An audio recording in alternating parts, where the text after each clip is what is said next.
Hello guys, so I'm Smriti and welcome to my channel once again. So today I'm here with my note copy. Yes, that's for my assignment. Yes, so I'm making this video for our week 4 OGL. So let's get started.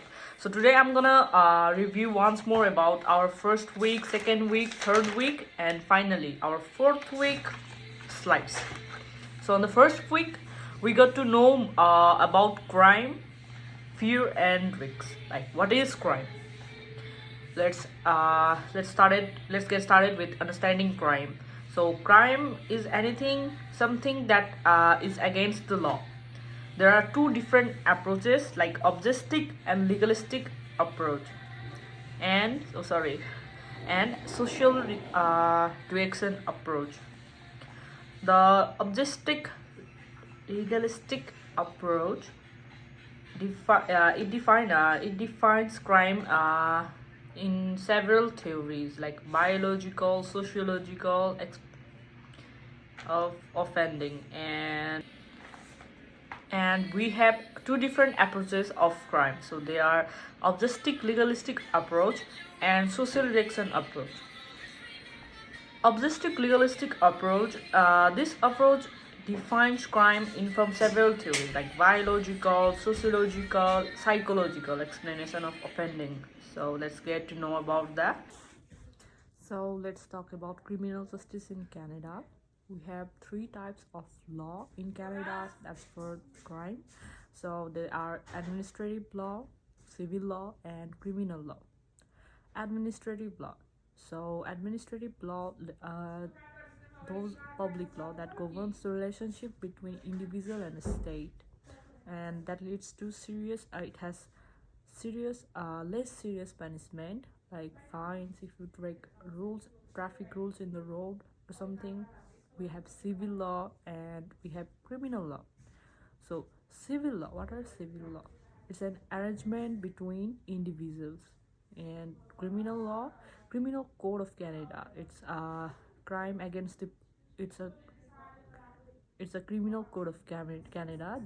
So it has three categories. They are crime against the person, property, and offense. That are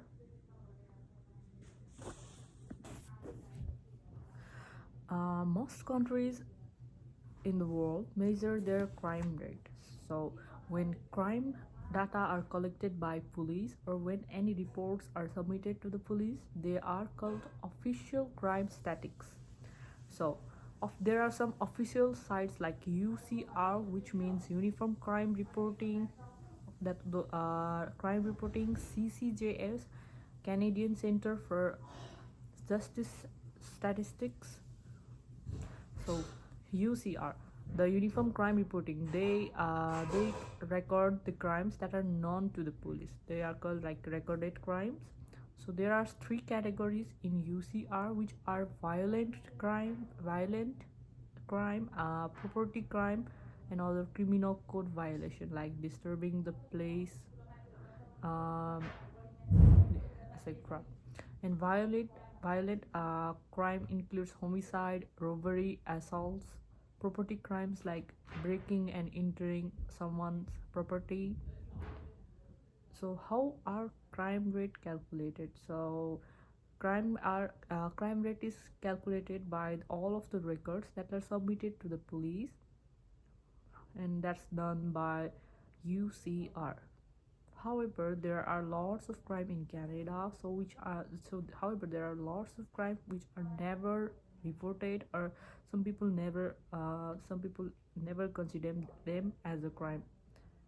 Regular crime rate does not even capture the seriousness of police reported crimes, so maybe the crime rate might be a lot higher than we expect. Police reports do not always make it to UCR. Not all police departments submit statistics, so people may not report crimes to the police for several reasons. So there can be several reasons for people to not report crimes to the police.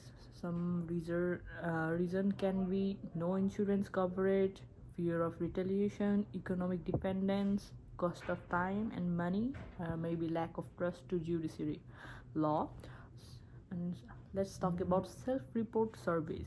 So self-report survey involves collecting anonymous response from individuals about offers they have committed within a specific time frame.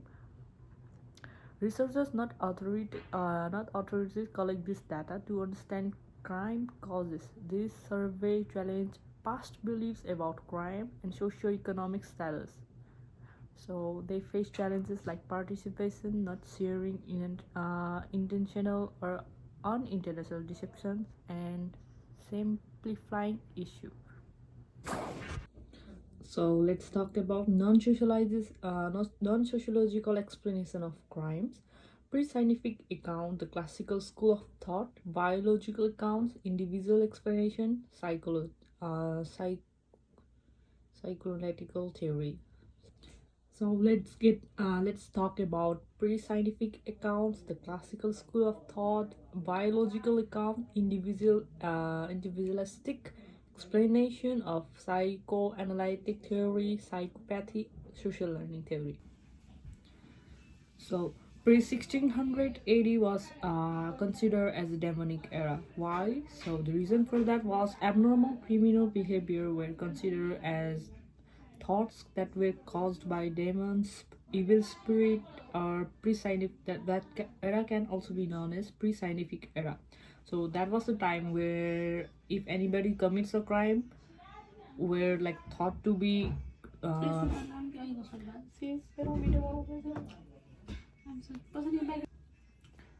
So it was also known as pre-scientific era. So in this era, ideas were centered to religious belief. So every so in this era, nation, which is also which was a process where someone skulls will be drilled with drilled holes will be drilled in the skull, so that so that the demons can release the body. So it was the belief, like it's kind of superstition. And Magna Carta, it was in 1215, foundation of modern laws and legal procedures. It was the age where the modern law and legal procedures started. John Locke, who challenged the conventional wisdom, ensuring people were born blank states at that time. And the idea of rationalism, that the idea that people were self-determining entities. So let's talk about School of Criminology. So there are two main figures which shaped the School of Criminology, and they are Kaysher Vicaria and Jeremy Bentham. So Vicaria, his principle of punishment, his principle says that the punishment should be formulated for the purpose of determinants and punishment. He states that he tries to convince the punishment should fit crime. Men are free-willed decision maker, and crime is their decision. So, yet, who can be deterred by the threat of punishment? The Bentham's idea, he says that humans are rational actor. Utilitarianism, the greatest good or the greatest number, the importance of a social contact in society, and believe that punishment should be severe, certain, and swift, applied to deter crime effectively. Determinant sentencing, John Howard, reform the prison system and make it more humane.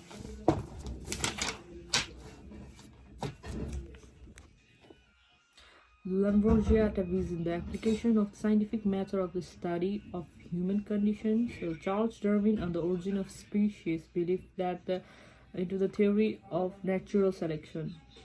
From Lombrosian atavism to modern criminology, the cause for criminal behavior are rooted with biological makeup. Criminal are not born but are made. So its criticism says that the statistical techniques were inadequate, instead of atavism simply does not exist. However, sociological explanation of crimes says that human behavior can be explained according to evolving principles. Primary focus of human behavior ensued the survival and continuity of genetic material. Like for example, Davison and Wilsham, they says that they have proved that family relationship can influence the risks of violence. Why violence has Let's talk about why violence has declined. We are more reasonable and responsible. With evolution, our brain has reshaped the basic design of human brain that affects our cognitive and emotional capacities. Chromosomal abnormalities have been linked to criminal behavior. Serotonin abnormality has been linked to offense who have committed violent crimes. Psychological theory of crime. Behavior also focus on the individual. Criminals are made interacting with social environment. Psychoanalytic theory says that criminal behavior is the result of unsolved psychological conflicts. Social learning theory says that the Albert social learning theory, which is proved by Albert Bandura, Bovo's doll experiment, observing aggressive acts leads to aggression. And psychopathy theory says that the psychopath is a person who lacks guilt and is unable to hold lasting bonds with others, also known as antisocial personality disorder. So, finally, let's talk about sociological perspective on crime, on why certain behavior are stigmatized and how crime spread vary across social groups. Indigenous local traditions such as unshareable concept of liberty and responsibility provide alternative perspective that emphasize the interconnectedness between individuals and their communities. Criminology explains how crimes and criminal injustice systems serve as mechanisms of social power, often benefiting certain groups while marginalizing their. Feminist criminology, rooted in the challenging inequality from participatory, also address issues like race, class, and gender in crime. Thank you.